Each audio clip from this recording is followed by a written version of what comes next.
في المغرب انا صايمه ياك وصايقه ولقيت شي واحد كيكمل ياك في طوموبيل تسد عليه ولا شرب جغمه الماء، انا علاش غنتستفز؟ السلام عليكم. ابن خلدون عنده واحد القولة كتقول ان المهزوم مولع بالتقليد، وانا كنقول ان المهزوم دائما ما يحتقر نفسه، يعني ما يقدرش يحترم داكشي اللي كيامن به واللي كيعتقده واللي كتعتقد به الجماعه ديالو او الدوله ديالو. والدليل انه المغربي ملي كيمشي لاوروبا كيحترم العادات ديال اوروبا والتقاليد ديال اوروبا والقوانين ديال الانسان الاوروبي، ويقدر يمشي حتى للهند ويحترم الانسان الهندي الذي يعبد البقر.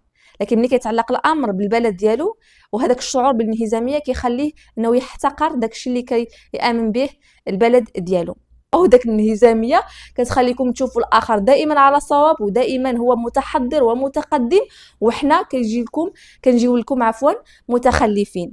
مع العلم ان القضيه ديال تجريم الافطار العلني يعني اجتمعت عليه الإرادة الشعبية ديال المغاربة، وأظن كذلك أن الإنسان الذي لا يحترم الإرادة الشعبية لبلده لا يستحق أن يكون بيننا.